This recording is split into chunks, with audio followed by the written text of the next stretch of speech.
So it's pieces like that. All right, it is now 9:30. Can I leave this open real fast? Yes, absolutely. Mary Ann copied this for everybody, so that was awesome. Okay. If you don't have an IISC, and there are more, you need one. 2.5 weeks, but wouldn't go on. And Karen needs one. I Yeah. finally heard. And Marjorie will need one, and Lynn will need one. So I maybe not didn't copy enough, but I can copy more.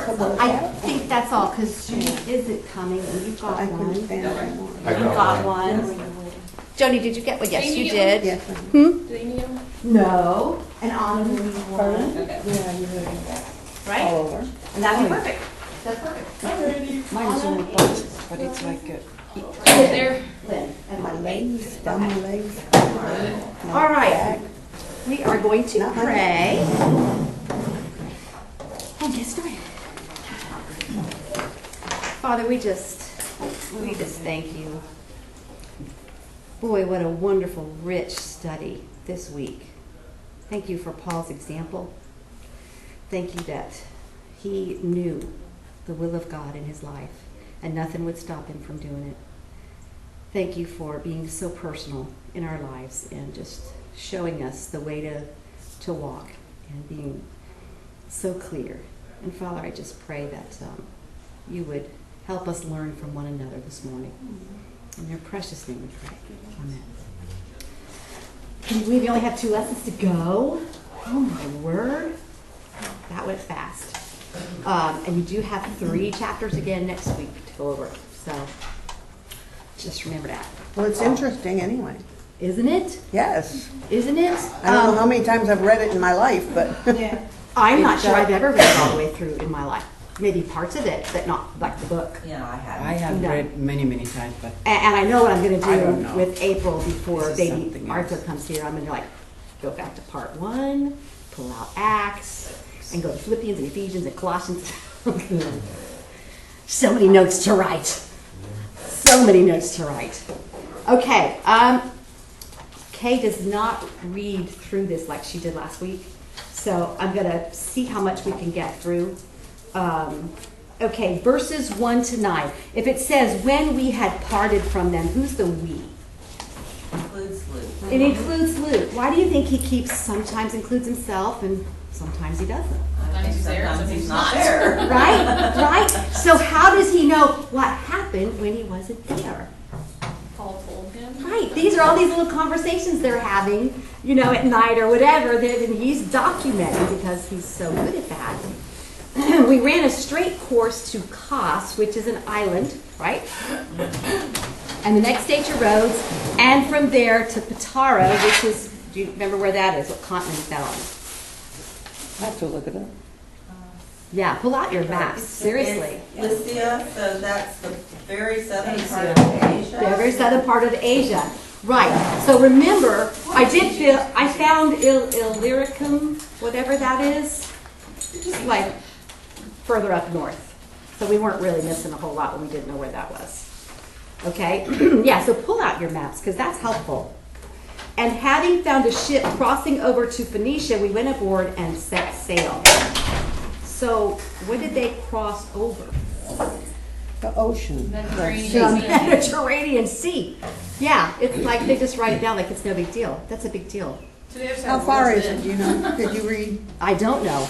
But again, I think what they're saying too is that this is one of those day trip, little things. Little boats. they little go very boats. close They to took a little boat and they got on a big boat. Then they got Yeah. on a big boat. Yeah. Right. Now, if you had to theme this chapter, what do you want to remember about this chapter? I said, first thing I wrote was Paul sails to Jerusalem. Perfect, because you want to know that. That's I very think that he was warned destination. but decided to go anyway. He was warned, decided to go anyway. Boy, is that a He was habit. warned both times. Right. Like that kept being a recurring theme. Like Yes. the whole way there. By the way, this is what's gonna happen. Okay, here. when I get word I'm going to be beaten, I don't exactly go towards that. Right. But he did. Okay? He must have had a really strong compulsion from Right? the Holy Spirit. Strong. to do it. Because we know he leads a spirit-filled life and a spirit-led life, so he knows what it feels like if he doesn't do what Spirit tells him to do, so he'd rather be obedient. Okay? Paul to Jerusalem. Yeah, that's what I said. And beaten. by the Jews. Okay? Mediterranean. When we came in sight of Cyprus, leaving on the left. Isn't that funny? It's like, oh, okay. Well, I had to turn the map and right, okay. This is the direction you went, right? I love that. We kept sailing to Syria and landed at Tyre, which is in Judea. For there the ship was to unload its cargo.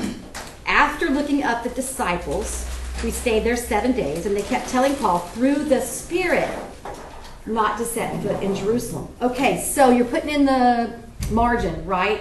Where he is and how long he stayed there, so you keep track of. That was interesting him bringing up disciples here. A lot of places he seems to know the disciples when he shows up. This place he had to like, hey, Look wait, him up. who here's a disciple? Have we haven't camped in Tyre? We haven't been tired. No. Yeah, no. Okay, so that makes sense, right? You had to look them up. How do you know there were there?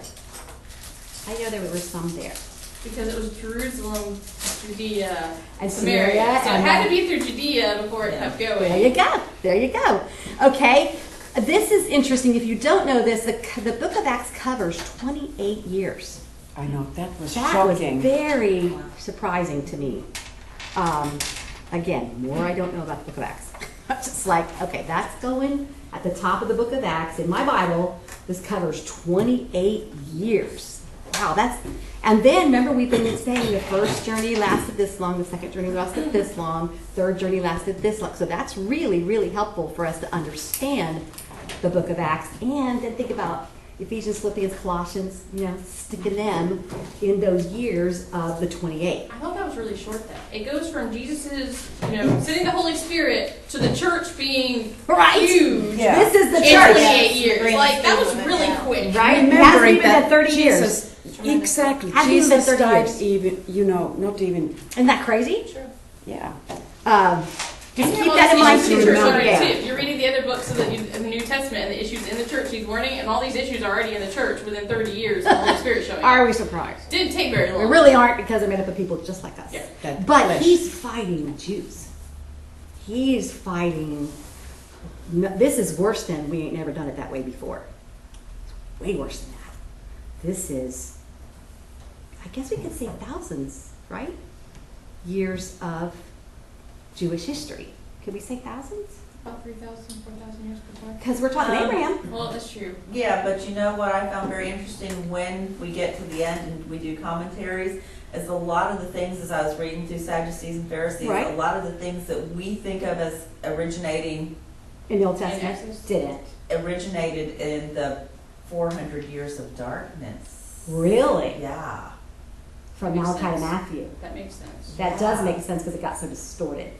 But you think about Jeremiah and Isaiah, and they're talking about how you just made this something it's not. But as far as the Sadducees and Pharisees and how That's they were what training came in people the and stuff, 400. it actually came about, it was fairly new. Well, plus in the Old Testament, they fall away, and then God would bring them back and Yeah. restore it and clean things out, and then they would fall away again. Which so it makes- was kind of restored away, and then there's 400 years away, and then Jesus. Correct. So, Which makes really sense about the letter in chapter 15, doesn't Uh-huh. it? To scrunch it. This is what's important. Just these. Yeah. That makes sense. Okay. Cost. This is just a little interesting fact. It housed a famous medical school. Like the Hippocratic Oath comes from Kos. When they go to Rhodes, Rhodes had a big statue that was the size of Statue of Liberty, they said, but then it was destroyed in an earthquake in 226 years before Christ ever came. But it was one of the 7 wonders of the ancient world. Okay, and there they stay in Tyre for 7 days, right? Right? Then we said the Spirit. Okay, was there a conflict? Is the Spirit leading these people to stop Paul from going, though he's telling Paul to go? Is there a conflict? Appears. Right? Well, what is the Spirit telling these disciples? Not the spirit there is in his part, but people are starting to, They don't want him to Yeah. go because the Spirit let them know what's What's going to happen. going to happen to them. Right. Yeah. He didn't say, Spirit Go didn't on. say, now encourage him not to go. Yeah. They just said, this is what's going to happen to at the Paul. same time, I don't think God ever makes us. There's been times in my life where God has told me, if you take this step, there's going to be persecution. He gives us the choice. We're never forced to do the things that are better for us. He lets us choose. I feel like this is one of those moments of Paul, he knew that this is where God wants him to be. He doesn't have to do it. He can still be a Christian and go to heaven even if he turns away from Jerusalem, but this is God's best. And God was warning him and giving him the choice. Like, this is what's going to happen. You can choose to follow me and be an amazing apostle of God. Or Has anybody else known the struggle that's going to happen for you? Or is it just you that knows that struggle is going to happen? Jesus. But you do it anyway Jesus. in that situation. For me personally, Uh-huh. it was just me. It was like God kind of, What, be Paul, what does that do to you when you know these disciples know what awaits you? It makes How do you they know worry that? about the disciples, how it's going to affect them. It's going to affect them. This is a perfect parallel, Paul to Jesus. Isn't it? Perfect. Isn't it? Because that was Jesus' concern. But Jesus told them, Uh-huh. Spirit indwelling tells them. Right. What would that do to Paul? Does it make him want to not go even more? Or No, he I doesn't. think it makes him No, want to go he even more. doesn't. what makes you want to go even more? Exactly. He's Something Because in it's his like, life, yeah. okay, Yeah. that Some confirms lives, this is what I nothing. think is going to happen. They know that's what's going to happen.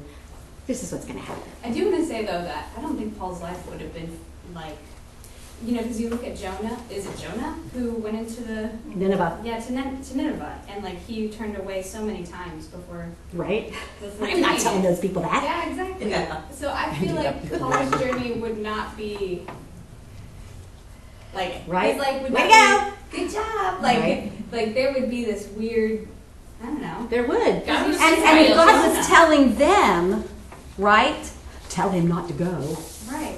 well, then I'd be going, well, does the Spirit want me to go, or does he not want me to go? Or now I'm confused. That's not it. They knew what was going to happen to him, so they didn't want him to go. Right. It's not that the Spirit didn't want him to go. Yes. Okay? So just wanted to make sure that was clear, because that could come up in a conversation if you take it out of context. I feel it'd be comforting to Paul too to know that the Holy Spirit's talking to them and telling them just for their Such a benefit. confirmation. Well, their benefit, that they know that what's going to happen to him isn't his fault. He's not Yeah. going to get arrested because, Yeah. that maybe my arresting might bring all these Christians apart. Kind of That like might the Robbie discourage thing, them. like the Robbie thing, right? By him, Yes. by all the stuff coming out, it's shaking a lot of people's faith. Yes. So he would be worried that his arresting would shake people's faith, that they think there was really a good reason that Right. he was arrested. But he knows now the Holy Spirit's confirming. Spirit told them this is what's Yeah. going to happen, so don't be surprised when that happens. Yeah. Plus, what's it going to do to their faith when they actually see that happen? I really did hear the Spirit. He really Yeah. did tell me. It's almost personal knowledge, not faith anymore. Right? Right? It's like, confirm that was the Holy Spirit's voice. I did hear that. Okay? Paul already knew, because back in chapter 20, we already know that he knows what's going to wait for him in Jerusalem. So he already knows that. Okay? Then it says in verse 9, no, in verse 7, when they finished the voyage from Tyre, they arrived at Ptolemy, and after greeting the brethren, we stayed for them one day. Okay? Then the next day, he goes to who? Right, in Caesarea, okay? He's entering the house of Philip the evangelist, who was one of the seven. Now, if you just open up to Acts 21, because that's a reference, and you're just reading that, you're just going to buzz right over that, right? But you don't buzz right over that, because you go, I know who that one of the seven is. Wait, where was this guy? So what chapter did you go to find out Acts one of the 8. seven? Acts 8. Yeah. Was he married and had kids by then? But didn't say he was. No. Okay, so again, he's in 6 and 8, and Luke tells us that he has 4 kids, and he's married. Well, it takes a while to have 4 kids, and that are they children? No, they're No. virgins. But what time? Right, What so age they're- do they count them? But what's their gift? They already had a gift. They have probably, yeah. So it can't be kids. It can't even be teenagers.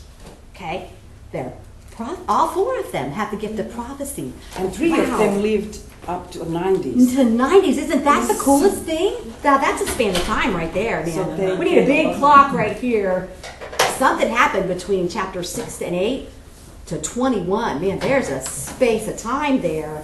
And he's married, has 4 girls, and they lived up to 9. Now, this I got out of R.C. Sproul's commentary. Luke tells us in the interim of chapter 6 and 8, right? Philip and his wife had 4 daughters who had grown up and remained unmarried. So they're of marrying age even, okay? And all 4 had the gift of prophecy. At least 3 of those daughters lived into their 90s. And they became a rich source of like information that the historians would have interviewed because they were there. They saw Paul. They were in his presence and lived to be in their 90s. I love that. I just thought that was great. Oh, man, eyewitness history. That's awesome. Okay, then you go to a prophet named Agabus, and then you go, I know him. Right? How do you know him? Who's he? He never has good news, God bless him. Like, man, I don't want your job. You always bring the happy. Right? Yep. Little sunshine. What was his first prophecy? And that was chapter 11. What did he prophesy about chapter 11? Great famine. A famine where? In Jerusalem. Oh, that's nice. But now he has more good news. Right? So he comes and he tells Paul about what? We'll be bound. Right. And he takes 2. I love the Very theatrical of specific, it. He isn't doesn't it? just tell him he's going to be bound. He takes his belt and then binds Shows him. Right? At least he's not like Isaiah gets naked, so this is a good thing. But I'm like, he binds his own and delivers him into the hands of the Gentiles, not the Jews. Now that's interesting, isn't it? Because who's his big enemy in Jerusalem? The Jews. The Jews. So this isn't where he's headed. We end up with him in chapter 23 in the hands of who? The Romans. Romans. Yeah, which are Gentiles, right? Okay? And he's got 2 things bound on him. Boy, he is so specific. What happens when a prophet tells something that doesn't come true? Get guilty. He's a false prophet, and what is his judgment? Yeah, right. Okay? When we had heard this, so now Luke hears. Great. We, as well as the local residents, began begging him not to go to Jerusalem. Okay, if you're Luke, do you want to write this about yourself? Well, yeah, I don't think he had an issue with it because he is so concerned with getting the facts exactly as they are.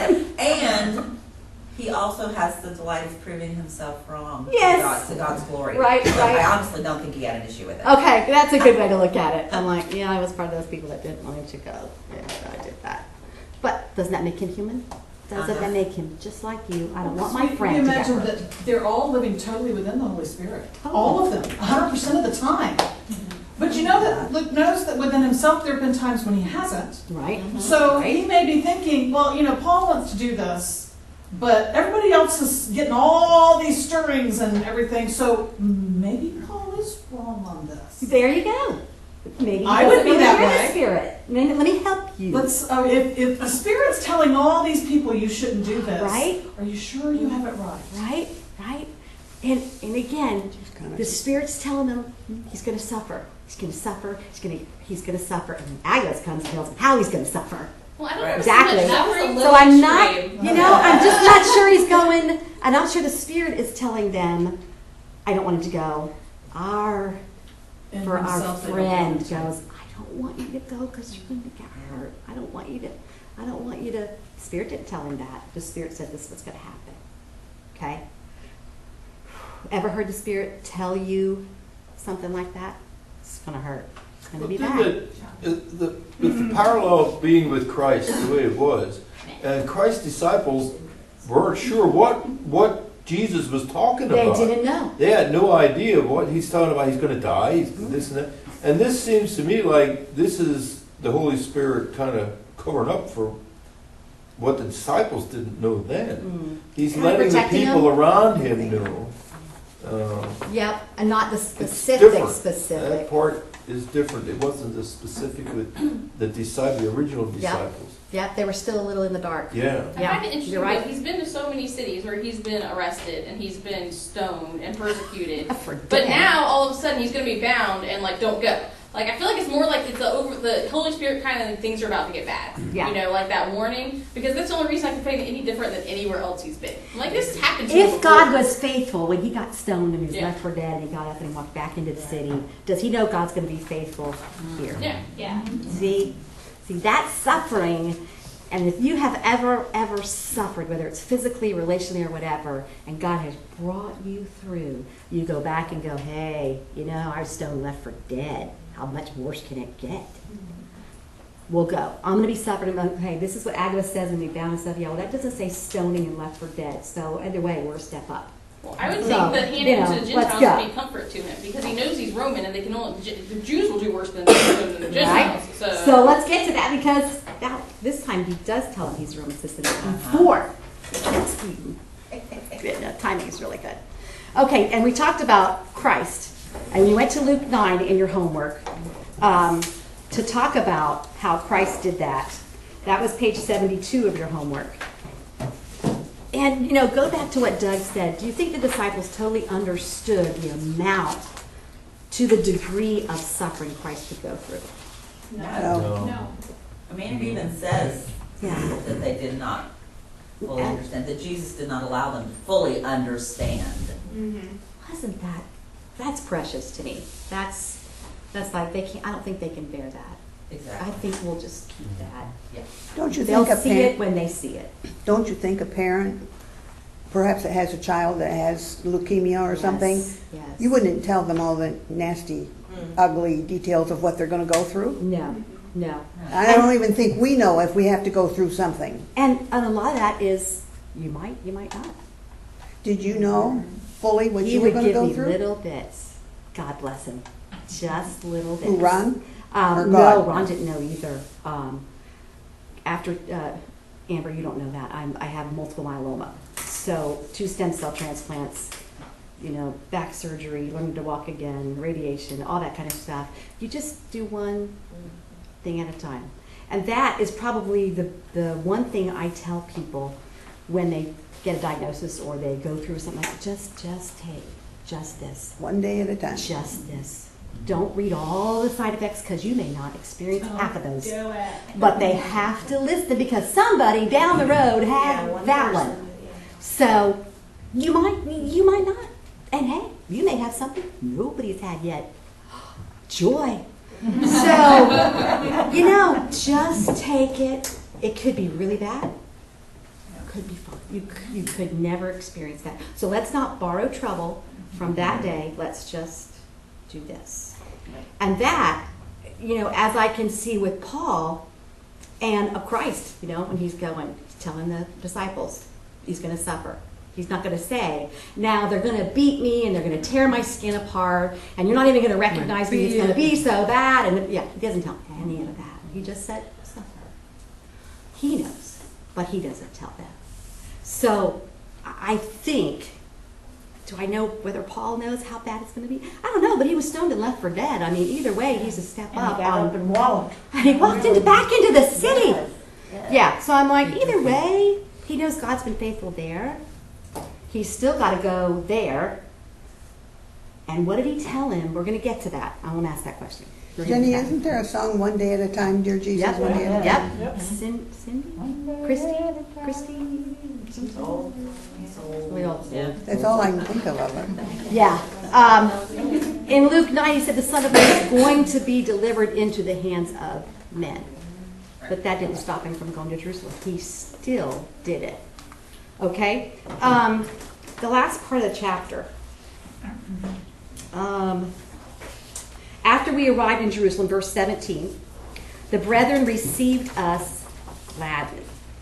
Okay, now, I'm hoping in your head you go, oh, Jerusalem. Okay, he's here in Jerusalem. We had the letter. What chapter was that in? 15, okay? That's where the letter came from, right? Now he gets to see these people that brought the letter. And one of them is who? James. James. Is this James, Jesus' brother? Yeah. Yeah. Yes, it is. That's who it is. And remember, he's like really hierarchy of the church in Jerusalem that makes all these decisions. Okay? And all the elders were present. It didn't just say elders, that all the elders were present. After he greeted them, he began to relate one by one the things which God had done among the Gentiles through his ministry. What's their response about the Gentiles getting the gospel? Glory. They glorify. What happens when the Jews find out that he's gone to the Gentiles? Stoning. Right. What a difference. This is the church. This is the new church, Jew and Gentile together, that James and the elders are over, and they're really guarding how the church is going to go forward. So they are welcoming these Gentiles, and they're so happy. They began glorifying God. You see, brother, now they bring up the bad part, right? Thousands, many thousands there are among the Jews of those who have, I kind of put parentheses around believed, okay? They are all zealous for what? The law. What's the problem? They're holding on to their old ways. The law's not Jesus. And what'd you say? They're holding on to their old ways. They don't want to. They want to take Jesus and the past. They want to Jesus make it work and together. the past. This is a problem. So James is saying this is a problem. They're zealous. So they're not just, we want you to do, no, they're zealous for the law. So what would they have thought of the letter that James and the elders sent? Those are Gentiles. Yeah.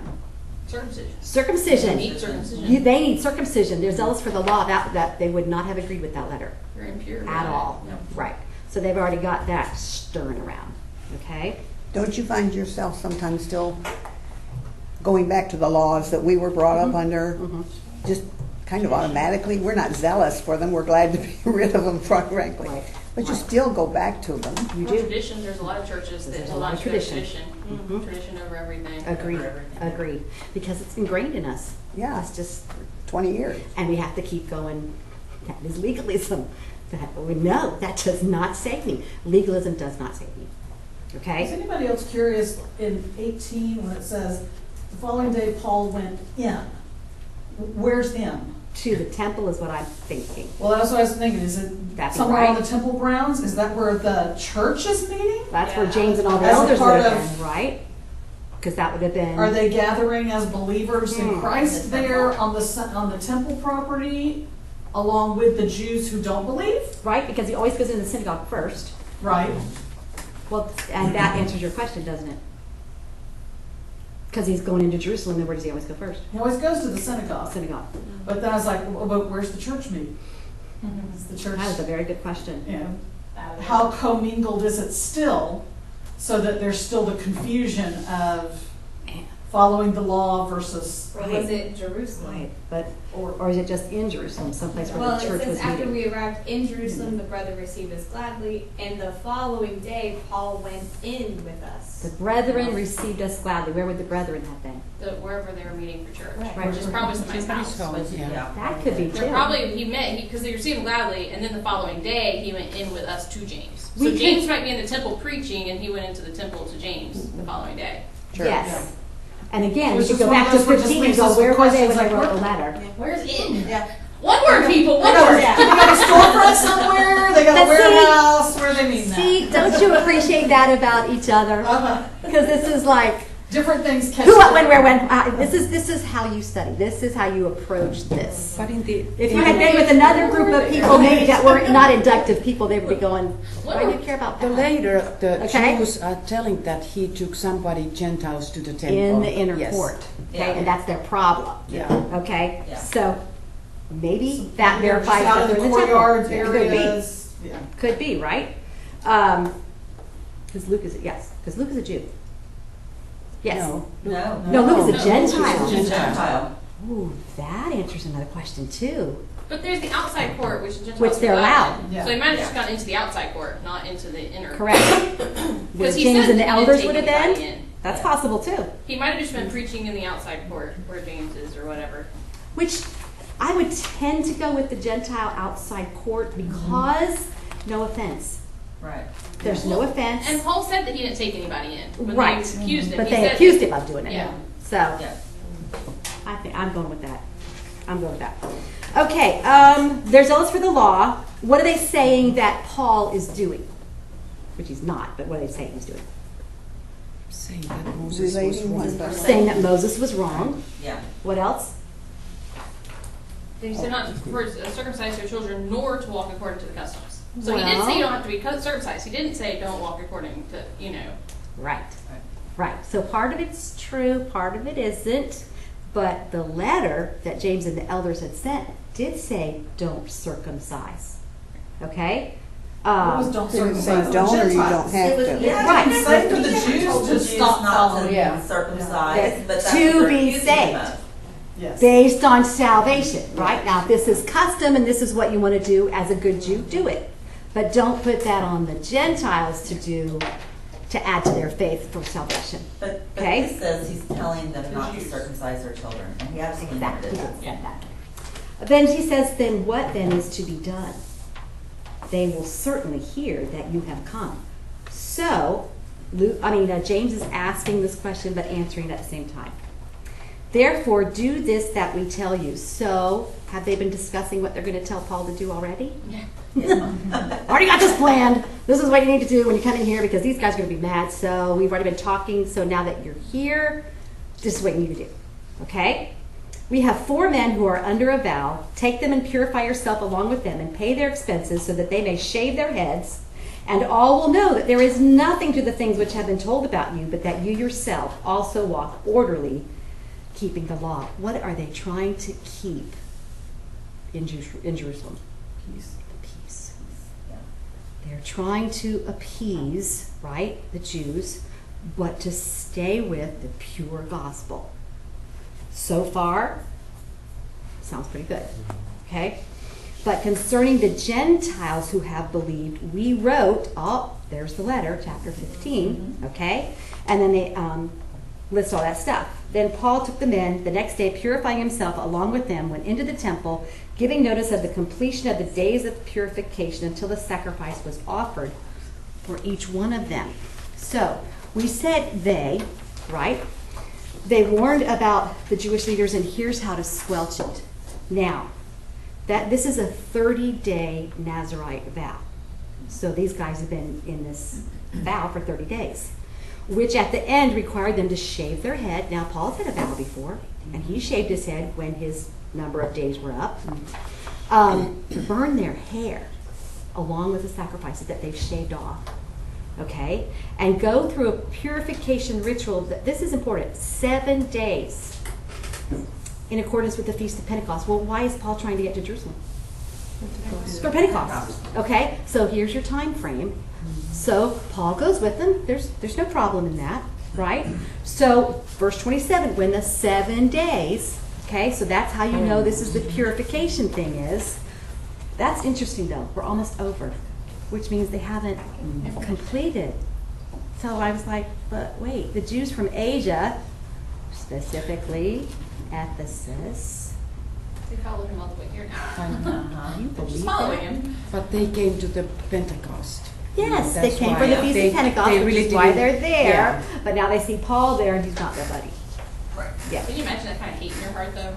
Yeah, I've seen it a lot in this country for right now, sadly. Paul just can't seem to do anything right. I don't know why. I don't accept feel that he's sorry. not following the law to the T and adding that Zealous. into faith. So, you You feel know, sorry for them, though. Living with that kind of hate in your heart would just Me eat too. at you every single too. day. and it did. It did. They began to stir up all the crowd, and they laid hands on them. Okay, crying out. Here they go. Men of Israel, come to our aid. This is the man who preaches to all men everywhere against our people and the law and this place. Well, the rest of the people in Jerusalem went, what? We does what? They got to inform him of what their offense to him is, which is not true.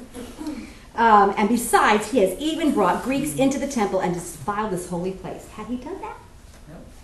No. Do you Okay? know that? I'm just like I'm sure lie, that lie, and lie. But the crowd is so stirred up, Doesn't tell. they just believe it. Parallel to Okay. today. Politics. It says why, too. The next verse actually explains why they say Right. that. Yeah. For they had previously seen Trophimus, now he's back in chapter 20, okay, the Ephesian Greek, in the city with him, and they supposed that Paul had brought him into the temple, right? Did they have eyewitnesses for that fact? No. No. Okay. Then all the city was provoked. Jerusalem is not a small city. And how many people are there for Pentecost? Okay. Organized Jews. They dragged him out of the temple, and immediately the doors of the temple were shut. This is against Jewish law. To drag him out of the temple, like, that's against Jewish law. So they're breaking Jewish law right now. Okay? And he knows it. And He's he very knows well it. versed in Oh, Jewish he's a law. Pharisee of Pharisees. Yeah. While they were seeking to kill him, a report came up to the commander of the Roman cohort that all Jerusalem was in confusion. What's the commander's responsibility under Rome? Peace. Peace. All times. This No is matter a what. problem, matter what. right? This is a problem. This can't happen because if there's no peace, guess who gets in trouble? Yeah. Him. Okay? For some reason, I did not even realize this, but this is number one that he saves Paul. Number one. Okay? So the prophecy of Agabus is fulfilled. So you might want to go back to verse, and right, and put, he gets that. Which was, like Agabus said, I did not write the verse. Right? Isn't that back in Verse 12? 11. 11, thank you. Okay, so let's go back up to 32. At once he took along some soldiers and centurions, not dumb, he's not going by himself, Yep. and ran down to them. And when they saw the commander and the soldiers, they stopped beating Paul. So they're already beating the man. Okay? Then the commander came up and took hold of him and ordered him to be bound with how many chains? 2. Just like Agabus said. And he began asking who he was, what he had done. But among the crowd, some were shouting one thing, some another. When they couldn't find out the facts because of the uproar, he ordered him to be brought into the barracks. Saved him, number one. Okay? When he got to the stairs, he was carried by the soldiers. So think about, what's that called? Moshing? He was the first mosher, I guess, in the crowd, right? With the Roman soldiers holding him because he's going to get beaten otherwise. Right. Okay? Because of the violence. For the multitude of the people kept following and shouting with him, away with him. Now, another fact. 27 years ago, in that exact spot, they yelled for Christ's crucifixion. Okay? Exact spot. They're in Jerusalem. As Paul was about to be brought into the barracks, he said to the commander, may I say something to you? And he said, do you know Greek? Then he knew, he said, oh, scared me. Woke me up, thank you. He said, Have it on do not disturb. Don't he disturb. said, you are not the Egyptian who some time ago stirred up a revolt and led the 4,000 men of the assassins out into the wilderness. So it took a little bit of digging. It's just a few years ago, there was an Egyptian that had come along and led thousands of people out into the wilderness to a plot to overthrow the Romans, and then they never found the guy. Okay? So they thought, well, he disappeared. Maybe this is the guy, and now, the commander's thinking, found the guy. He didn't find the guy. This isn't the guy. This is not it. Paul said, I am a Jew of Tarsus in Cilicia. He still doesn't say he's Roman. A citizen of no insignificant city. And I beg you, allow me to speak to the people. So the commander gives him permission, right? And with one motion of his hand, what happens? Quiet. That's a powerful hand, kind of like the city clerk, right? He spoke to them in Hebrew. So what can you write down about Paul? He knows Hebrew. He knows Greek. Okay? He's a Pharisee of Pharisees. He knows all this, the law inside and out. He was studied it with Gamaliel. Well, that's one of the notes I put about this. Back and forth. It's like he's everybody to everything to everybody. Like he's up there, he's like, I'm a Jew, let me talk. And he speaks in Hebrew and commands them. And then he turns around and says, I'm a Roman citizen. It's amazing. It took I that. can take anything. It took that to do what he was doing. No one would. It no did, one didn't would it? not. Yeah, It he did. needed to be the best of the best. Right? Yeah, Right? he was thinking. He's not Okay. lazy. He's He's an amazingly intelligent man. exactly. God had prepared him. Yes. Okay, so if you have to go, now we're going into chapter 22. I thought it was funny slicing there, but Okay. Okay, so chapter 22, what's it all about? What's he doing? He just speaks to Jerusalem. This is him speaking to the Jerusalem crowd. He shares his testimony. Isn't that awesome? I know. So chapter 22, you could reference back to like 9, Yeah, it was 9, Yeah. where he's given, this is even more detail of his testimony of like, oh, I didn't know that happened. Okay? Because this is personal now that he's talking about it. Who was given the story, I'll say, of Paul's testimony to the disciples before? Because you could trust this guy. Who's doing that? Barnabas. Yeah. Okay? So he's telling what Paul told him. Now Paul's telling, this is what happened to me. Okay? His testimony starts with his relationship to them. Is this the first time we know that he shared his testimony? That's the first time It's I've ever interesting, all read of it. his preaching One-on-one. was God's word, but he never Right. actually gave his personal testimony. Not until- that I know of. And yet, when he goes in to share and talks to the Jews in Jerusalem in the synagogue, I can't help but think that's part of his story. Yeah. Because he goes there first to share the gospel, his testimony, his witness. His witness includes some of this, maybe not every single little thing, and they don't buy it, and then so he goes to the Gentiles. But And then I he think His he did the testimony is same to thing. continuously living out too. So I he's know. sharing parts of his testimony Amen. all the time. Yeah, he shared it with Timothy, didn't he? He Not told recorded. Timothy how. Before in Acts, when he went to Lystra, When, yeah, Maybe. I thought when him and Timothy were together, he was telling Timothy what he went through. yes, and how And God then called him him. and Timothy were both in prison. Oh yeah, there you go, there you go. So yes, was it So written he down just- though? I don't know. See, I don't think it's written. Probably not. Luke didn't write it down like he does here, which, again, when I'm reading, I'm like, oh, I didn't know that. He was, okay, let's just say that. Verse 3, I am a Jew, born in Tarsus of Cilicia. Okay, that's a repeat to the commander, right? But brought up in this city. What's this city? Jerusalem. Brought up in Jerusalem, educated under Gamaliel. Okay, they're going to be very impressed with that. Strictly according to the law of our fathers, being zealous for God just as you all are today. They're going to really like that. I persecuted this way to the death, binding and putting both men and women into prison, and also the high priest and all the council of the elders can testify. I got letters from the brethren, right? To go to the brethren to drag them off, right? Started off for Damascus in order to bring even those who were there to Jerusalem as prisoners to be punished. Yes. Right? You're just going, yes. You were right. Way to go. Then I got to be thinking, they're thinking, so is this what you're coming to do now? Right? You're on our side, right? We're going to do this now? So, verse 6, I put big, but God.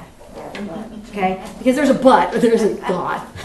But it happened that as I was on my way approaching Damascus about noontime, a very bright light suddenly flashed from heaven all around me, and I fell to the ground and heard a voice saying to me, Saul, Saul, why are you persecuting me? Now, if you haven't written that next to there, whatever touches you touches Jesus. Because Christ was dead and gone. Paul wasn't beating Jesus physically, but he was beating the body of Christ.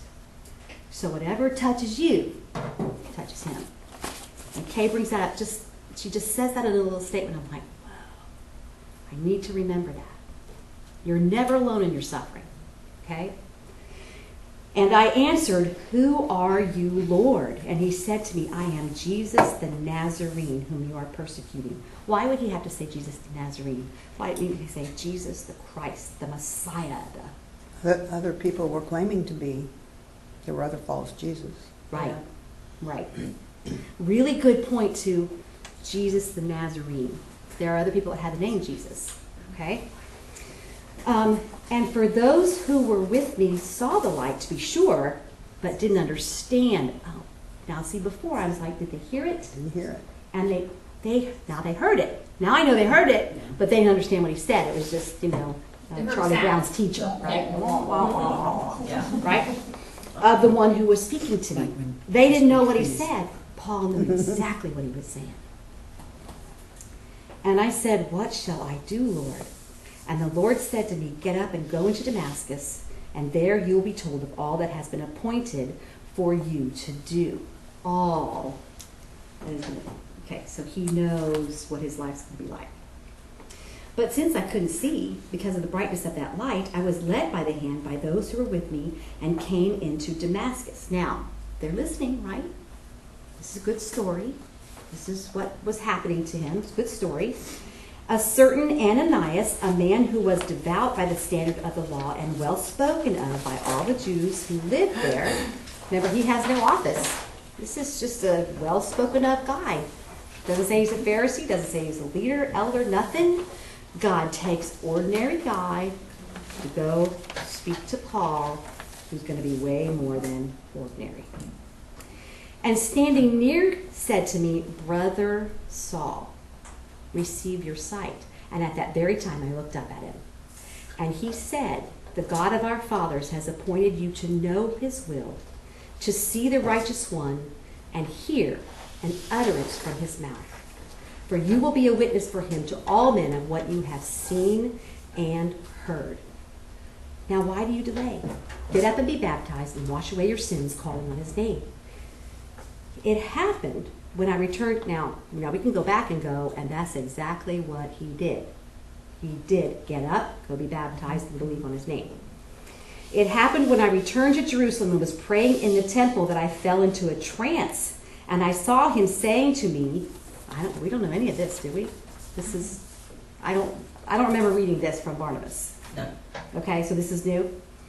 Falling into a trance. Okay, and I saw him saying to me, make haste and get out of Jerusalem quickly, because they will not accept your testimony about me. And I said, Lord, they themselves understand that in one synagogue after another I used to imprison and beat those who believed in you. And when the blood of your witness Stephen was being shed, I also was standing by approving and watching out for the coats of those who were slaying him. And he said to me, go, for I will send you far away to the Gentiles. Okay, I didn't know any of that. Now, would you have brought up that you held Stephen's coats while he was being stoned? I mean, some people are going to like that, and some people are going to go, you did what? Is that part of his testimony? Yeah. Okay. And that was actually the big part of his zealous for God. That's how, right. Because That put him way up here. and it was right after that he got the letters to go to Damascus, and That's it. God was like, okay, everybody saw it, now they all know. No. Right. This is where you were going. Now this is where you're going. I think it's interesting Okay. that on Paul's own, he was thinking God was sending him to the Jews. Mhm. He went to Jerusalem thinking, well, what better stance do you have? Like, Right. they all know me, everyone respects me, Right. I'm like this high up person, like, this is a great place for me. That's, in our minds, that's what you would think. That's what This you is would where think. this guy belongs. Totally. And instead, God sent him to the Gentiles, where he didn't, he had Roman citizenship, but he didn't have the position. And what did he think about Gentiles? Well, they weren't Jews. They were Jews. Yeah, I He mean, grew up his whole life thinking they were impure. Yeah. Yeah. They were barbarians. Yeah.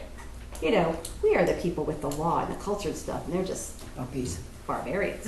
Well, I Right. think also that he, in his position, would have more sway to stop the other Jews that were persecuting Good point. them and bring them to the other side. Right.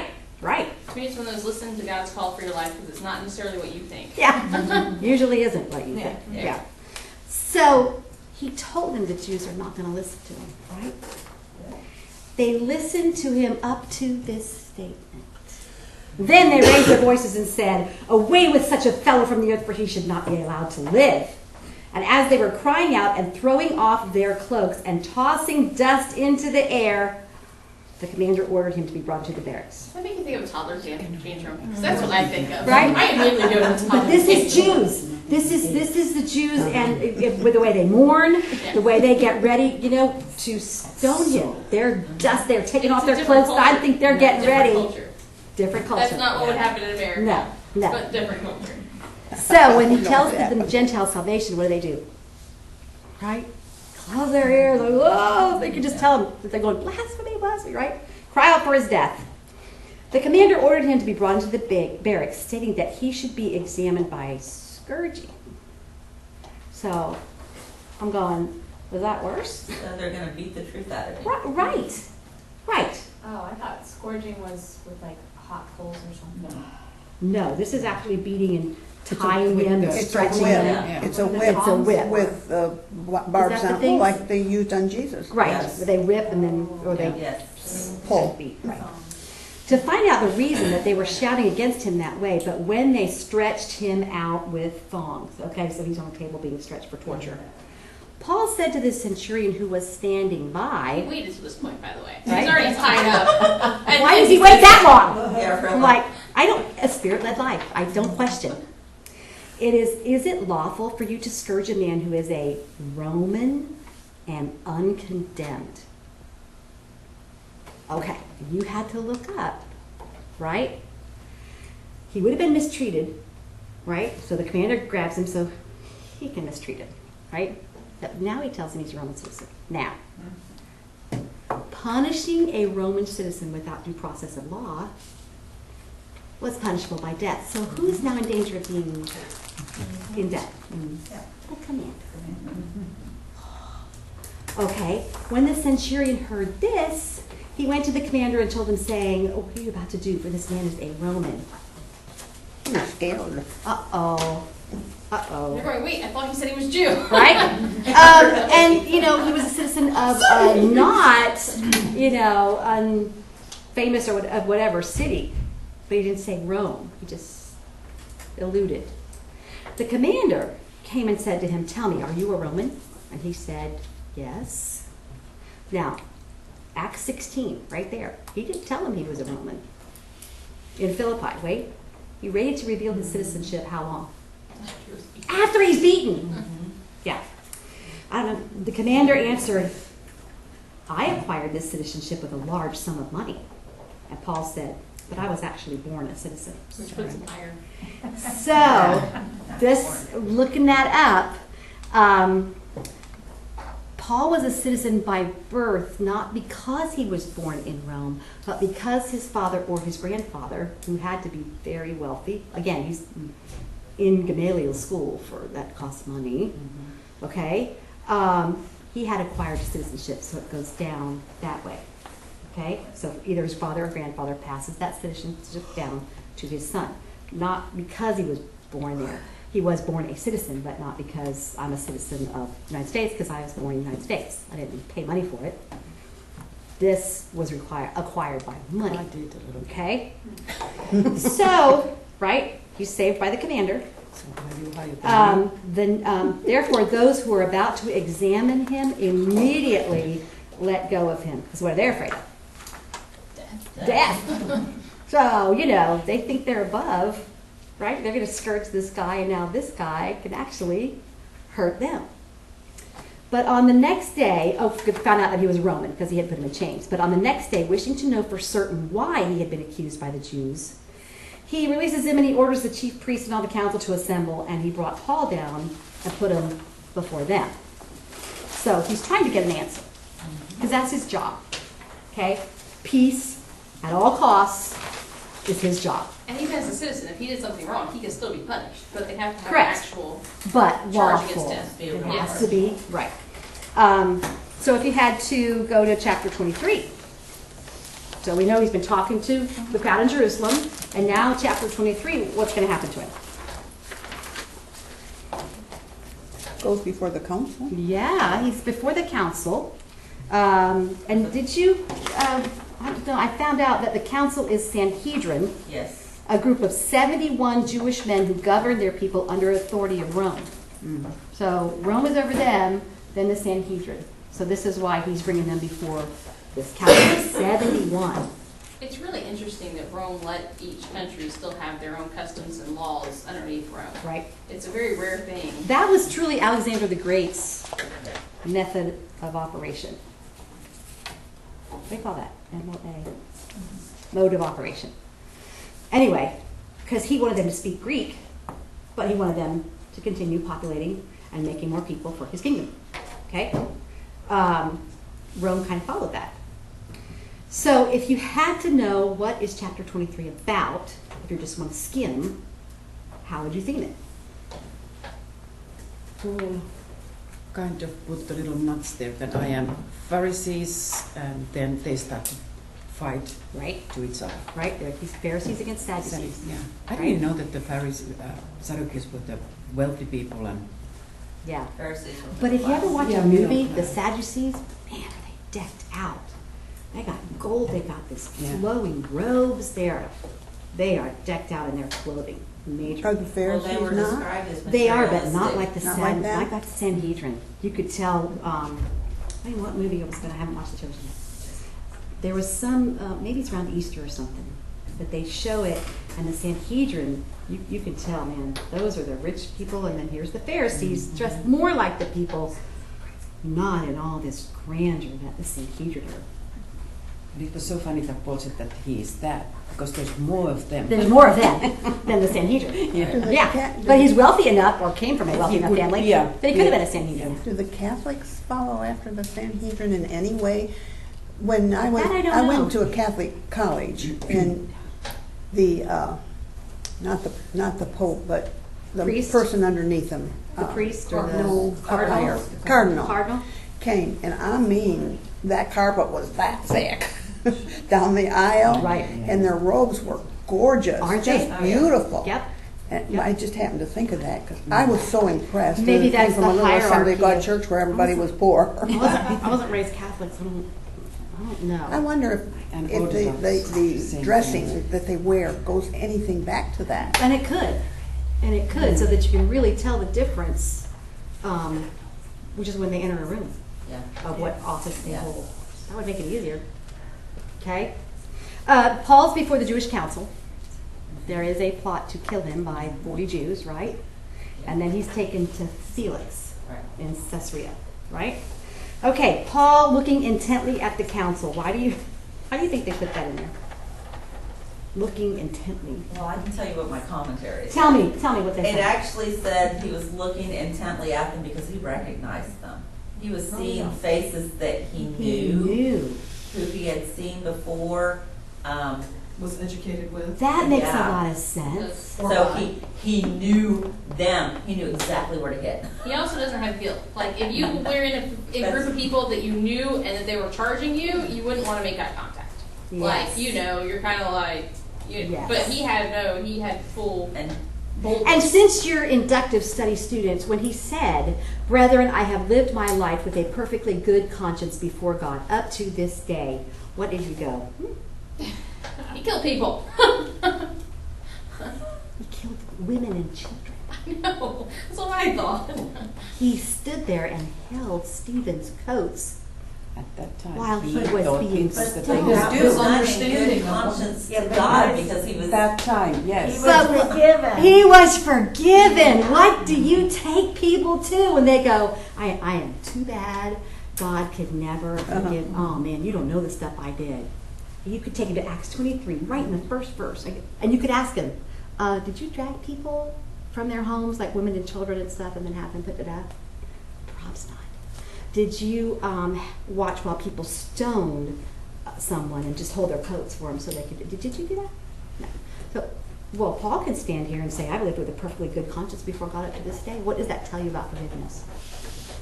What Wearsby actually said? Wearsby said the conscience Total. isn't the word of God. God gives us a conscience, but we can corrupt it. And his conscience, when he was killing the Was good. Christians, his conscience was good because he thought he was doing what was right He to was being God. zealous. And then he was forgiven of that, so then he has a clear conscience at that point, and now he Isn't has a that a clear beautiful conscience thing? under the actual law. Yeah. That's just But he that's had just that a conscience beautiful back then thing. too, although it was the but wrong we have- conscience. Right. Oh, And right. if you've ever listened to Kay's testimony, I mean, she'll tell you her first husband was manic depressive, right? And he kept threatening to kill himself. And her words to him were, "Well, just do a good job if you do, because I don't want to have to clean it up." And he did, Before she could go and talk to him. before she could go to a doctor. You're like, how does one live with that? Same way Paul lives with this. Where did you find Forgiveness this? of God. I can't find it anywhere. I think I have it on tape. I'll have to cassette. Case testimony. Play that. Case testimony. Uh-huh. It's But so it's many. on cassette It's so tape, but many it's It's in a book too. It's in a book, but it's also on DVD, isn't it? Yeah, I've seen it somewhere too. Yeah. I'll have to go online. I'll probably just order it so we can just, Yeah. pass it around. or give you a cassette tape. Yeah. You figure it out. What are you doing with this thing? We know what to do with that. Stereo components. Because I can play it at home, but I don't know about y'all. Well, you'll just have to pass the tape recorder with it. And then let you figure out how to live the tape. Oh my goodness. Oh, man. Yeah. I bet they Not have it up 8-track. I there. don't go back that far. So that's so funny. Okay. Now we go to this high priest Ananias. Okay. And I'm like texting Shannon. I'm like, I'm getting really weird dates here. So what are you finding on these dates here? Because my leader notes say he served for 12 years. Then I'm looking up and it says 47 to 52. And even bad at math that I am, I know that's not 12 years. I'm like, yeah, I looked at it wrong. No. And then you go further, it says to 59. So I'm like, But, okay, share what you found because it makes... Which one? It makes, when Paul said to him, God is going to strike you, you whitewashed wall. Do you sit to try me according to the law, and in violation of the law, order me to be struck? But the bystanders said, do you revile God's high priest? And I'm sure all of you read this and went, Paul said, I was not aware, brethren, that he was a high priest. For it is written, you shall not speak evil of a ruler of your people. The Barnes one? Yes. The second one I found? Yes. I found a couple different ones, but the Barnes one made the most sense. It Made the actually most had sense. some backing of Jewish history stuff from some Jewish book. But according to him, so period, we know that in 52 that Ananias was taken to Rome to be tried for causing issues between the Samaritans and the Jews. Correct. And he was acquitted. But according to Barnes, which is according to some Jewish book, he actually, although he was acquitted and went back to Jerusalem, he was removed from the high priest office because the Romans put them in, and was removed from office. And this other dude, who started with a J, I texted you the name, he became... Jonathan. Jonathan H. something. Yeah. His last name was H. Harkaris or something. He like became that. the high priest from 52 until 57 or 8, when he was actually Felix actually had him killed through assassins because he was making him look bad. Right. So he had him killed. So he was assassinated. So then there was a period with no high priest while they were still appointing a new one, and they think this has happened during that period of no high priest. Right. Which is, so Ananias was the last high priest that's still alive, so he kind of stepped in and filled in the role unofficially until they actually had a high priest. Whether he was supposed to or not. So he wasn't appointed, so he didn't have the robes and everything, which is why and Paul was actually in Rome in 52, in Jerusalem in 52. That was his in between the second and third missionary journey. Right. So he was there when all that was going on, so he knew the stories of Ananias. So see, wouldn't that make sense if he Like said, those young I didn't friends, know you were remember? the high priest? So he's not wearing the robes, and he knows what happened in 52 Because to he's not Ananias. really the high He's priest. not He's really. only acting for He's an this acting event. high priest because in 59 the new high priest gets put in. Yes. And doesn't that make sense when he says, he quotes, you shall not speak evil of a ruler of your people, knowing, I know the law. This is what the law says. And you're not really. And you're not really following So, it. yeah. I'm like, ooh.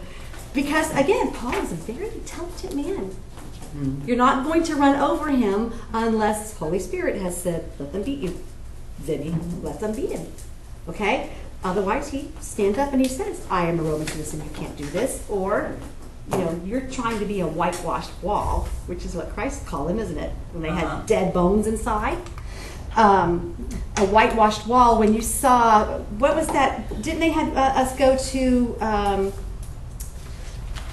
somewhere in homework where we had this, what Christ called them? Did we do that in homework? Was that just a rabbit I chased? Must have been a rabbit. Who was it, a rabbit? Must have been a rabbit. Because Jesus called them the same thing. Matthew 23:27.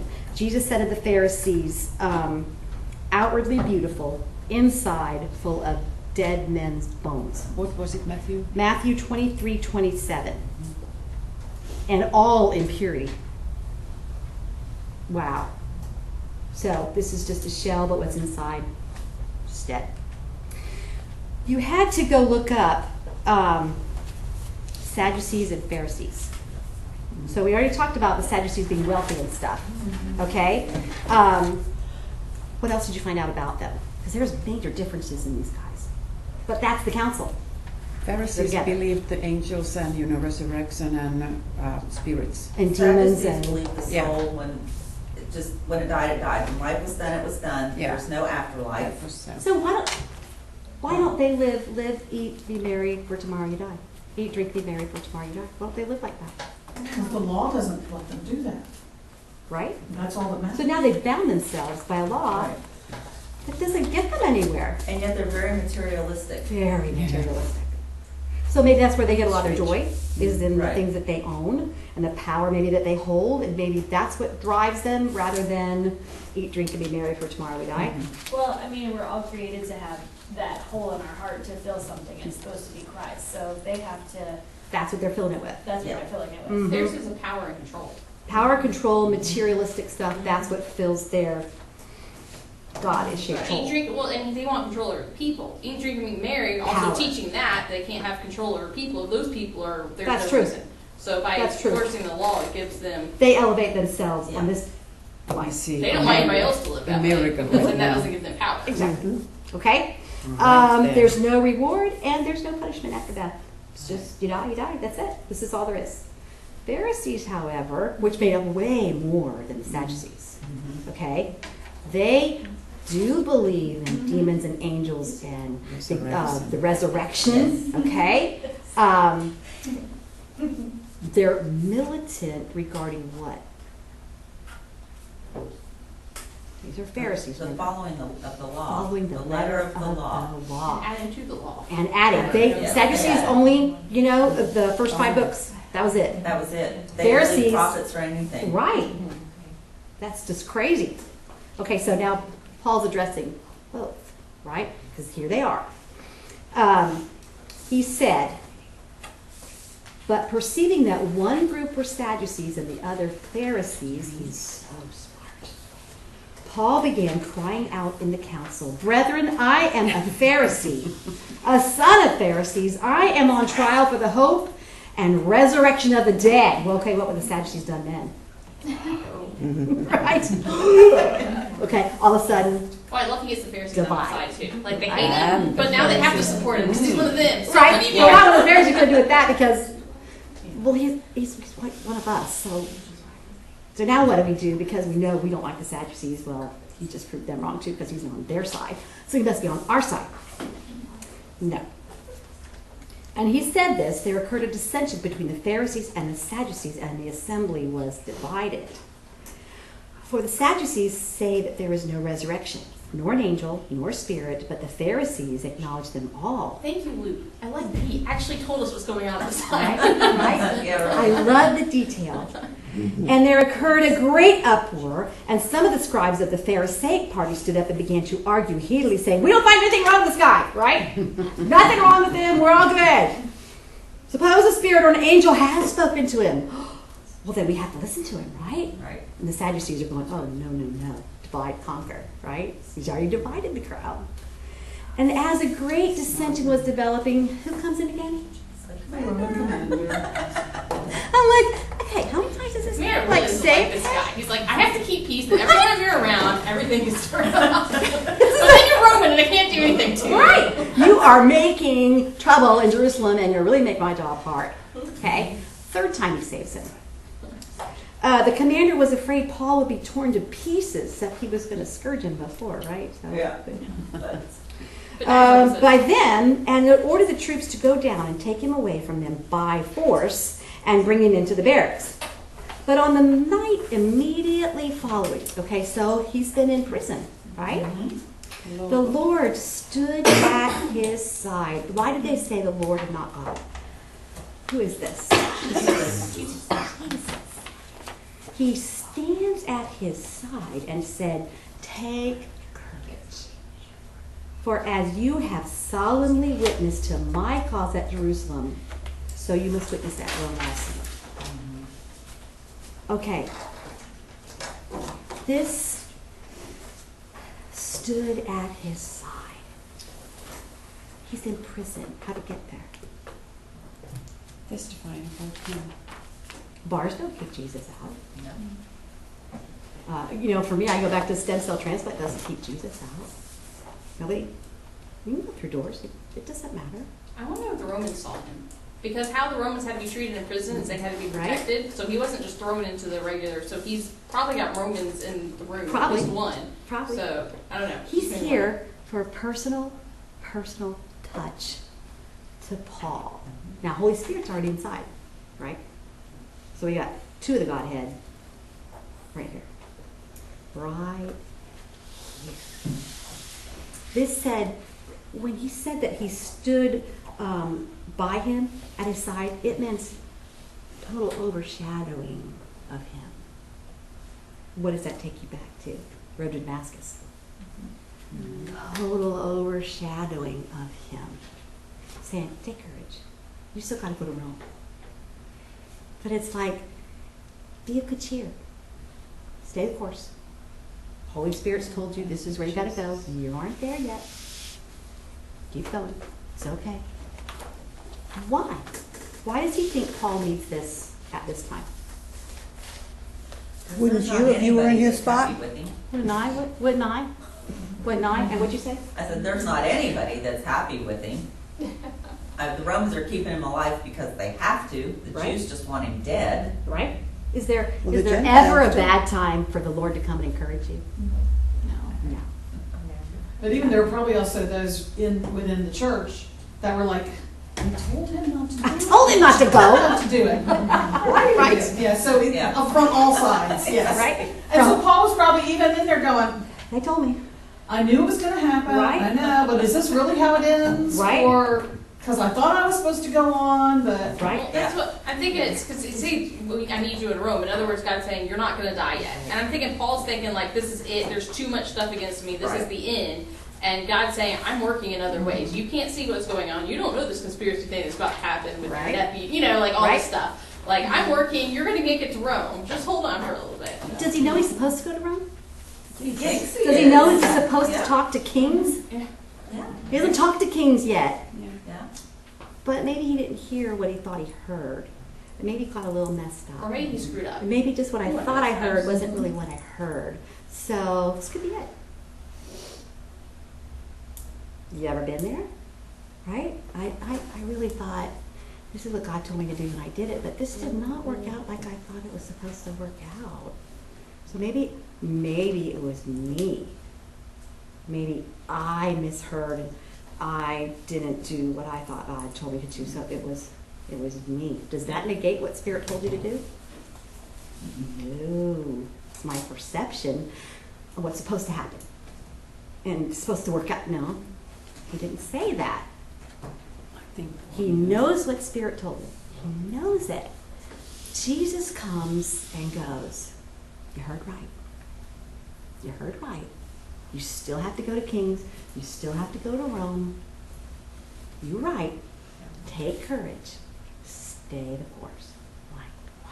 I wonder if he wonders if he messed up with the Pharisees and Sadducees. Instead of proclaiming Christ, he turned them against each other. Well, so maybe again, thinking, he's a like, person, maybe right? I'm supposed to witness there and I screwed up. And maybe this was me messing up and taking me away from God. I lost my audience. I could have said more. Yeah. Right. Now I can't talk to him anymore. Right. You know that's got to go through his head. Okay, verse 12. When it was day, I don't know how long the Lord stays. It doesn't say. The Jews formed a conspiracy and bound themselves under an oath. Okay, so when those of us who study covenant, we read under an oath, what do you do? back to I the think fact. we read a lot of Yeah. This is under an oath. They have sworn covenant cannot be broken. We've sworn over 40 of them. Okay? So do you think it was interesting that they used oath here? Yes? And then when the son told the Oh, yeah. commander, Uh-huh. he said curse. Curse, right? They're going to do, well, Well, it They- is a curse because they either have to Covenant's break a their curse. oath or die from starvation. They got one of the two here. right? How long you're not going to eat or drink until something that you think should happen happens. Yeah, then when do you break it? That's an interesting. They wouldn't eat or drink until they had what? Yeah, that's not what you make a covenant like. No, that's what they made a covenant for. They came to the chief priests and elders. So who is this not including? Chief priests and elders. But who's it not including? Pharisees. Because the Pharisees, are on his side. They don't find anything wrong with him. They're not going to take that covenant to kill him. They already said, we don't find anything wrong with him. I think it's interesting that it was Jews that made the covenant Right. to kill him, and they're just informing the elders. Right. Like, aren't the elders Yeah. supposed to be leaders and kind Right. of be like, hey, hold up, this isn't in our law? There you go. They should. We have bound ourselves under a solemn oath to taste nothing until we have killed Paul. Now therefore, you and the council notify the commander to bring him down to you as though you were going to determine his case by a more thorough investigation. And we, for our part, are ready to slay him before he comes near the place. Does it say that they were going to do it? Not specifically say, but let's assume Yeah, they're going to that's do the it. plan. Right, that's their plan. They could keep their hands clean. They're all for this. Like, Right. okay, you kill Because him, all we got they're to do is gonna follow do it. him. Yeah. Right. Right, because, the Sanhedrin won't do stuff like that. Or we might get dirty. Our clothes might get, we don't do that. So, the son of Paul's sister, so his nephew, I don't know why they can't say that, heard of their ambush, and he came and entered the barracks and told Paul. So he tells Paul, Paul says, go to the commander and tell him. So this is number 4 for this commander. What does he do? When he hears this plot, He's like, nope. I mean, people Right. who believes it, for He one totally thing, believes it. totally believes it. they've kind of given their reputation to know that they should be believed this is what Right. they're going to do. Okay? Then what does he do? What's he tell the nephew? Don't tell anybody that you Yeah. came to me and told me Yeah. this, right? One of the things that's interesting is we don't think his nephew is saved. According to, this is Wiersbe. Wiersbe said that in Philippians 3:8, it suggests that Paul lost his family when he became a Christian. We do not know if any of his relatives were converted later, and we talked times where he says kinsmen and stuff. It's actually talking about brothers in Christ. It goes into a bunch of references. But since Paul's family has long been connected with the Pharisees, his sister was no doubt in touch with the powers to be and able to pick up news that was passed along. Anyway, he goes into, Wiersbe doesn't think, they don't have proof, but they don't think that he was Right. actually saved. He just was part of that, but he was still family and actually stood up for his family. But again, that is speculation. Yeah. That is just Wiersbe opinion, which I love Wiersbe, by the way. Yeah. But we don't know that because when you look at other commentaries, they think they were saved. That's why they want to try and get him out of Jerusalem. So Yeah. it doesn't say. The only thing we know is God used this nephew to have an ear to the commander to get Paul out. Okay? And He if he, used him. if he wasn't saved at this point and he was taking care of family, he probably certainly was afterwards. Right. Because what did he see? Right. Yeah. I mean, Right. Okay? And you know, Paul's pretty persuasive. And if you have an uncle that's persuasive, mhm. especially in a Jewish family. I just thought it was interesting. I But never you thought have- before that he left his family when he became a Christian and he lost all his Oh, family. man. So that was eye-opening. And yeah, we don't know. I mean, and he could have been saved before, after, and it's nephew, so it's talking about how there's. Well, and that's why Nicodemus came to him at night. Right. Because Didn't want to lose his family. he didn't want to lose. And that, you know, in an Orthodox Jew today, even, if you become a Christian, you are dead to them. But that's an Orthodox Jew, very, very few and far between. Okay, when we say verse 11, I wanted to make sure that it said, Jesus said, you have solemnly witnessed. Remember we looked that up in chapter 20, and it was repeated in verse 21, 23, and 24. And we looked at that and that definition. When the Jews say that we have under a solemn oath in verse 14, that's not the same word. This word means a curse. Okay? In our English word, we just have solemnly that. Okay? But in Greek, it's totally different. He tells of the plot, so the commander saves him the 4th time. Okay, and when you go down here and you read in verse 23, he called to him to the centurions and he gives them orders, right? 200 soldiers ready by the 3rd hour, which was when? 9 o'clock, I think. Okay, I have 12 to 3, 12 p.m. to 3 a.m., hour of the night. Either way, why would they be taking him to Caesarea at night? So people don't Sneak see him out. them. There you Sneak go. him out. Right? We got to sneak this guy out of here because I've saved him 4 times and I'm done. Right? Peace of Jerusalem is my job, and in order to do that, he needs to get out of here. Okay? Yeah. 70 horsemen, 200 spearmen, and it doesn't say 1 horse for Paul. Provide mounts. Mhm. to put Paul on and bring him safely to Felix the governor. How far are they going? Anybody look that up? Caesarea is. It's got to be travelable. That's a word, right? It's about 50 miles. 50 miles, about 50 miles, about 53 miles, okay? And they're traveling at night. But it was only the first half-ish that most of them traveled. There was- Right. Yeah. Okay?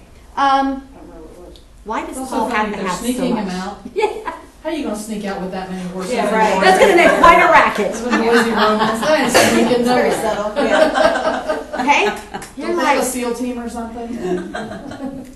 now you find the commander's name. Claudius Lysias. To the most excellent governor, Felix. Greetings. Now, what does he tell? He writes you a letter, right? Tells him this stuff. What's he leave out? He kind of left out a part. That he tried to. He left that part out where like he was like stretched out and going to be scourged and we were going to beat him, but then we found out he was a Roman citizen, so we took him off. So you didn't include that. Interesting. I don't think I put that in there. And waiting to ascertain the charge for which they were accusing him, I brought him down to their council. So he's pleading his course. This is what I did. I tried to keep peace. I tried to go through every single avenue. They're not going to have it, so now it's going to Felix the governor. Okay? Paul's now imprisoned in Herod's praetorium in Caesarea, right? He's waiting for his accusers to come. They aren't there yet, because I think they know he's probably gone because of all that racket, but I don't know. The Herod's Praetorium is where the governor had his official headquarters. It's a palace It's a palace. built by Herod. Right. But he's still in prison, right? He's not in Rome yet. Does he know he's going to Rome? Yes. Who told him? Jesus. Jesus told him he's going to Rome yet. So, This isn't the end. this is not the end. I think when he got out of prison, he's thinking, now I'm going to Rome. Oh, wait, we stopped. We're in Herod's praetorium. This is not Rome yet. Okay? And again, I'm bad at maps, but I do know he has to cross over something in order to get to Italy. That would be the Mediterranean Sea. He is definitely not there. Okay? And that's not going to take a short enough time to get from Caesarea to Rome. And that's not going to be by his own power, I wouldn't think. He's in prison. Somebody's going to have to order him to Rome. Okay? This also gets him to the coast. Yes. Which enables him to get to Rome. Yeah. Right? Okay? Is God still orchestrating his life? Yeah. Absolutely. Even though he's in prison suffering. Okay? Your application, one thing I read in Sproul's commentary, may we all be true to our vocation, whatever it costs us. Whatever it costs us.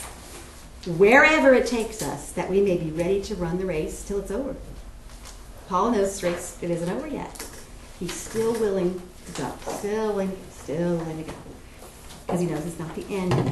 Now, we haven't all been told like Paul. This is this. You still have to cut. Now, what do you think he's going to think when he gets in front of the king? Oh boy, this might be it. This might be it. Because now I've done everything that he told me in chapter 9 is going to happen, and he's a king. So this could be it. But this isn't it. Not yet. Okay? Anybody else want to share real quick maybe what they just got out of this study this week? Well, I would say with Paul being how no matter where he's at, what he's doing, now he's in the Praetorium with all these Romans that are going to be potentially going to other places in the world at some point. Oh, that's right. You know, he's just telling a story That's true. Yeah. That's all he's doing. because he knows he's getting out, and he's just going to keep telling his story to everybody he comes in contact with. Because you know they're going like, dude, why are you even here? Well, let me tell you what's happened. And he's just, as he recounts the story of how he's ended up there, waiting for his accusers, I can share Jesus with all of them. Isn't that great? Just tell your story. What are you supposed to do? Just tell your story. Yeah. Just tell your story. And I will share this, and then we've got to stop. Sunday morning, in our new small group, the guy's talking about Judas. What do you think about Judas? What do you think he was like? You know, and I say I think he was just like us, because Jesus called him. Yeah. He just chose wrong because following Christ is hard. It's just hard. I think Judas, among probably all the rest of them, went, this is really hard. I don't think I want to do this anymore because it says all of them deserved it. All of them deserved it. Now, they didn't go to the point where Judas went. Right. So, a little more discussion, then they come back to me. Why, Jenny, why do you think, what is it hard? Because I'm sitting there, because Spirit's telling me, you need to tell them, what it takes for you to, I'm like, I'm not doing that. Nope. This is a new group, I'm not doing that. I'm just go pick on somebody else, I'm not sharing my story. Then he looks straight at me, so I'm like, that. So, I share a little bit of my story with him. That's Holy Spirit life, because this is my story. This is my story. I may not want you to know my story, but Spirit wants you to know my story, so now you're going to hear my story. So, there you go. But then, when I leave, a visitor, he's never been there before. I thought he had, because, we're new. We don't know who's new, who's not. He comes in, and he makes this comment when he comes in, nothing like being the last person in the class. I'm thinking, they all know it. They don't know it. He leaves out and he goes, thank you for sharing. He says, I'm going through some hellish stuff. And that really encouraged me. And I'm like, Who knew? I didn't know. God knew. He knew I needed to open my mouth when I didn't want to open my mouth. I didn't open my mouth. It's Reader's Digest conversion. There you go. Move on. Go talk to somebody else. Right? He brought him in as the last guy in class. I'm just, how did he find our class? I don't know. But that's God's little finger in all these bazillion peoples in the world. With a little personal finger. Here, Guy, I want you to sit here in this classroom. So I'm going to use this girl right here, and she's going to talk to you because you just need to hear that encouragement so you can have a better week. Who does that? God does that. I want you to, as you go through your week, share your story. Whether you want to or you don't. Okay? That's not about you. Paul, he could have been silent and had a nice life. That's not what God called him to do. God called him to change the world. He changed it. I just can't imagine if he had been disobedient. God would have chosen somebody else, but oh my word. What he did and what encouragement he gives us. I've never realized how many times God comes to him personally to encourage him. We just think Paul, giant. He just walks this Christian life and then he's martyred because he's this giant Christian. Jesus knew when he needed to be encouraged, just like we all needed to know. It's okay. It's okay. This isn't the end yet. I still have something for you to do. Wow. Even Paul. I wonder if he was in prison because he needed rest too. Like he's been working 3 missionary journeys, doesn't seem to have much time in between. And I think God does that to slow him down to make all the letters. And he's not going to be able to write letters. He doesn't have time to write. Yeah. If he's not in prison and shut up, he's not going to have time to write. He's got to go. And the prayers. Sometimes God uses those quiet times where we feel like we're not being used, just between our prayers and just the little things we say, like the letters. Like it's just a letter. To him, he's not a big deal. Like I'm really not doing much here. He didn't know that was going to be the written word of God for the church. It's just, and you don't know neither. You don't know what God's going to do with you. I have a third one. Yes. I'll look at that. I'll look it up. I listened to a video the other night about some Chinese people who had We look so much alike.